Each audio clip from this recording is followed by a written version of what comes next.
You want me to put that on my todger?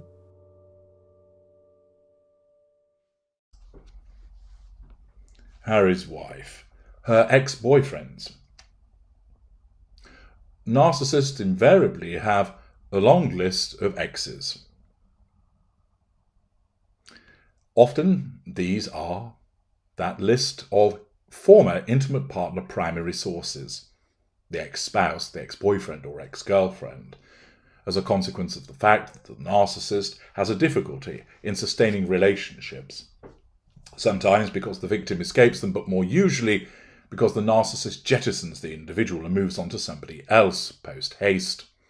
There are, of course, plenty of other individuals who might not have achieved the status of becoming a spouse or a boyfriend or a girlfriend or a partner, and have basically used in the shelving dynamic as the intimate partner secondary source, namely an occasional shag, a booty call, a mistress, the other man, the other woman, etc.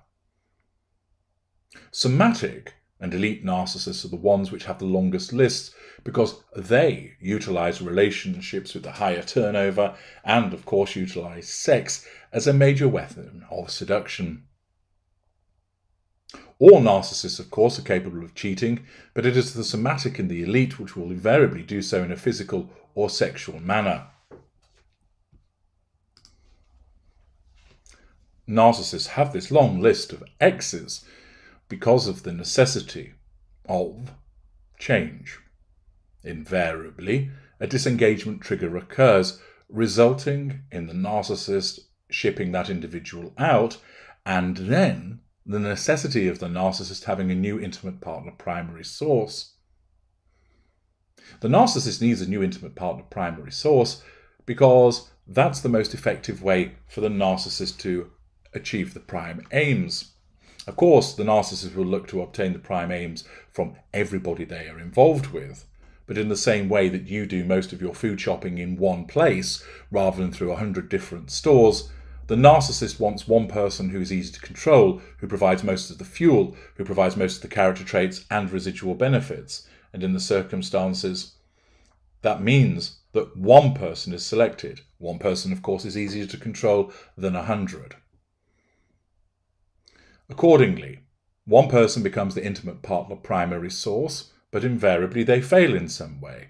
The failure, of course, is of the perception of the narcissist, which results in them being jettisoned and then replaced because there is the need, again, to get those prime aims chiefly from one person.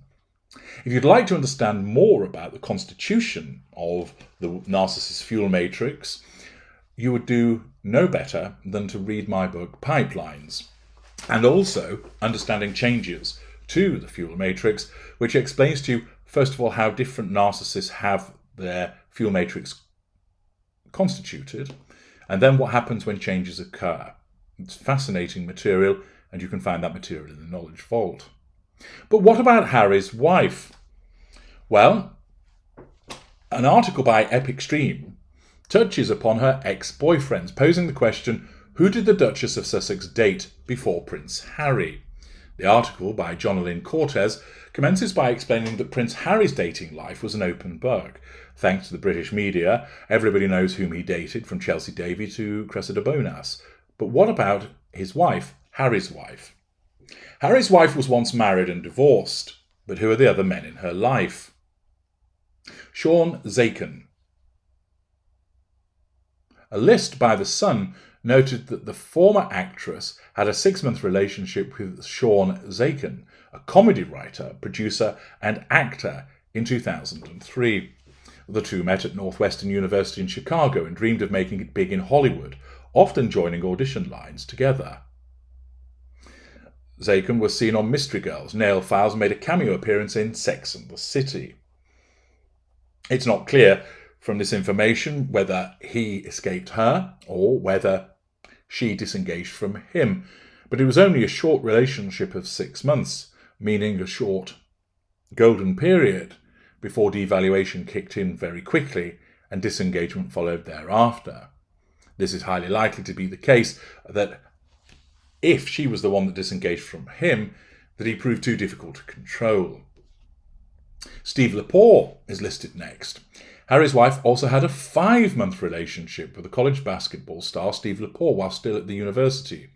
The brief romance ended after Lepore moved to North Carolina for college.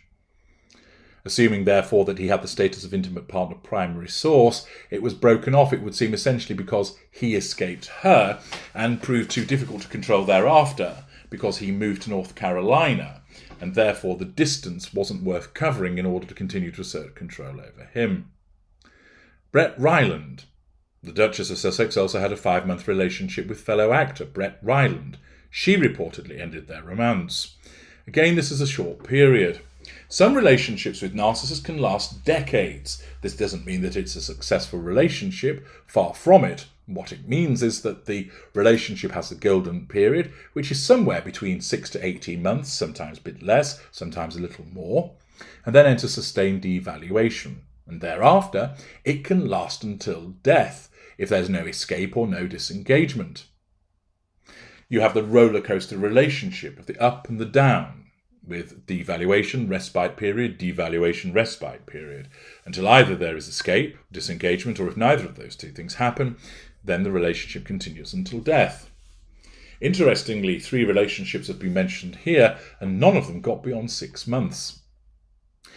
Next up, Trevor Engelson. The longest relationship the former Suits star had before marrying Prince Harry was with her ex-husband, Trevor Engelson, a film producer.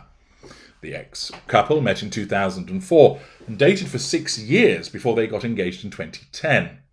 They eventually tied the knot in 2011, but parted ways in 2013. Here, there will have been again a shortish golden period, and the necessity of engagement will have been that her narcissism indicated that was the most appropriate way for her to keep control over him, and thus they became engaged and then married. But it didn't last thereafter, because as we know, she disengaged from him, sending him the rings back. Essentially, it would appear that there was probably somebody else on the horizon, and she therefore shifted him out and somebody else in. Corey Vitiello. Harry's wife's last dating partner was the Canadian chef Corey Vitiello. The two reportedly dated in 2014 and were together for a couple of years. Back then, rumours had it that they were engaged, though it wasn't confirmed. The Daily Mail claimed that they moved into a townhouse under the name Harry's wife Engelson. Their house was said to be near a park where they walked Harry's wife's dogs, Guy and Bogart, together. Come 2016, they called it quits, which reportedly happened 2 months before she met Prince Harry, although, of course, as you know from further evidence, this appears to have been doctored, and rather there was a crossover whereby she was already seeing Harry when she was still seeing Corey the chef, which is unsurprising, and he was disengaged from as a consequence of she finding a better prospect, from her perspective, in Prince Harry. Therefore, Corey was out and Prince Harry was in. Now, for a woman who is 41 years old, this is a rather short list, as it only contains 1, 2, 3, 4, 5 names, 6 if you include Prince Harry. For a narcissist, that isn't a lot of relationships. Of course, there's rumoured to be the first marriage that was annulled. There's also the flirtation that went on with the ice hockey star, who then backed off when he realised she was already with somebody. There will undoubtedly be further relationships beyond this. Whether they were ex-boyfriends, i.e. intimate partner primary sources, it's quite possible that there are, but they just haven't been dug up, possibly because they were short-lived. It is interesting to note that the first 3 relationships didn't get beyond 6 months. This may well be as a consequence of the fact that Harry's wife would find these individuals difficult to control, and also because of the grasping nature of her narcissism, that she was always looking to trade up, that very much they were seen as stepping stones, with short golden periods, and once they were in devaluation, she moved quickly to disengagement as she found somebody else thereafter. There, of course, is also the rumour that she had an affair whilst in Buenos Aires, and purportedly became pregnant whilst there. There will undoubtedly, of course, have been numerous flings, and of course there is the suggestion of various liaisons as a consequence of the rumour that she was a yacht girl at some point. Undoubtedly, she will have had a lot of sexual partners. Her cadre is somatic. That means that, amongst other things, somatic narcissists are individuals that are driven by appearance. Looks are very important to them. The shiny things, jewellery, clothing, how big your house is, what your car looks like, being seen in certain places, being seen at the best restaurants in town, going out a lot. And, of course, sex. Sex is a big thing for somatic narcissists. They're invariably hypersexualized and invariably utilize sex as a means to control people. Accordingly, we know, for instance, that Harry's wife was throwing plenty of spicy poontang at Prince Harry. After all, he said she lets you do anything. But moreover, there are plenty of rumours about her sexual behaviours in the past, and a list of those that she's had sexual congress with will be far longer than this list contained within Epic Stream. That is the way of the narcissist. There's bound to be more names, both in terms of more ex-boyfriends, but also just sexual partners generally. I'm H.G. Tudor. Thank you for listening.